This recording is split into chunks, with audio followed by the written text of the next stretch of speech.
Good day everyone. Today, we will present a comprehensive digital legal analysis of one of Malaysia's most significant international events, which is Langkawi International Maritime and Aerospace Exhibition, widely known as LIMA. Our primary objective is to critically examine the intersection of event management and the law, specifically focusing on the complex issues of legal liability and the frameworks necessary to ensure public safety. LIMA is a premier biennial exhibition held in Langkawi that attracts international exhibitors, government officials, and massive crowds. However, unlike standard trade shows, LIMA features dynamic military aircraft maneuvers and maritime demonstrations. Consequently, from a legal and safety perspective, it is classified as a high-risk event because the combination of high-speed aerial displays and heavy machinery creates a volatile environment where the potential for accidents is elevated, necessitating rigorous safety protocols to protect attendees. A critical legal issue identified within the context of LIMA is the liability surrounding public safety and airspace management.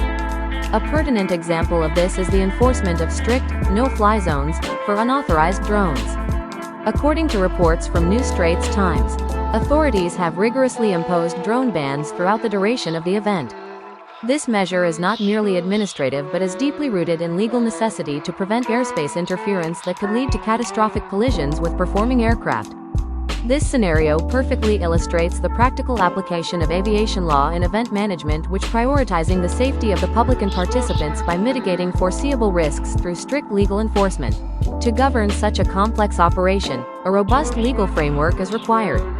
Our analysis highlights two key statutes under the laws of Malaysia.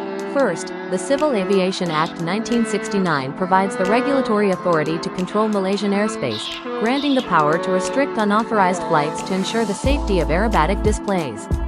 Second, the Occupational Safety and Health Act, OSHA, 1994 is crucial as it ensures the safety of workers, contractors, and by extension, the general public who may be affected by the event's activities. Collectively, these laws impose a non-delegable duty of care on event organizers, meaning they are legally obligated to take all reasonable measures to prevent harm to anyone attending or working at the event. The legal ramifications for failing to uphold these safety standards can be severe. If an accident were to occur due to negligence such as failing to enforce the drone ban or providing inadequate crowd control, organizers could face multifaceted legal consequences. These include civil lawsuits for damages, hefty financial compensation claims, and potential criminal charges for regulatory non-compliance.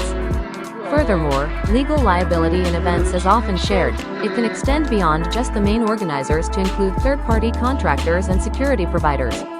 A breach in safety protocol by any of these parties can lead to a chain of legal actions, severely damaging the reputation and financial stability of all stakeholders involved.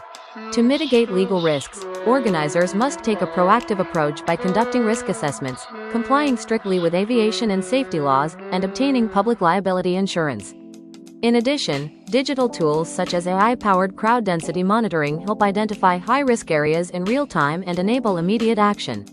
These systems also provide digital records that demonstrate active safety management and due diligence. This assignment significantly enhanced my digital research and analytical skills. I also learned how to use online news portals, legal database, and academic websites to identify real legal issues in event management.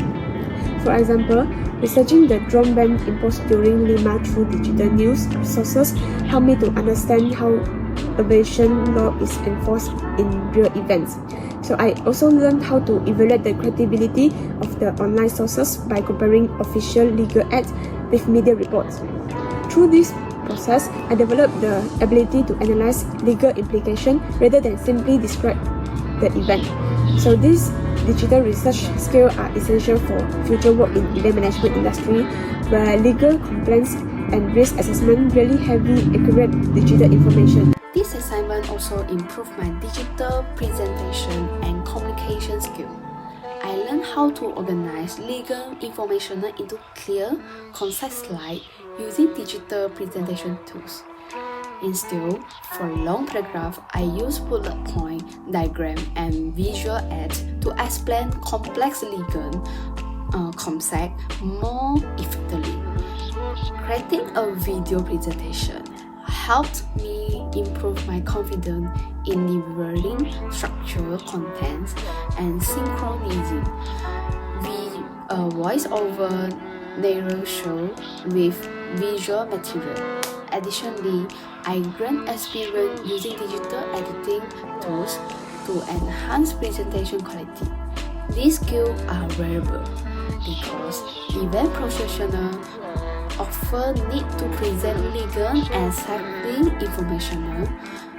information clearly to stakeholder, authority, and client using digital platform.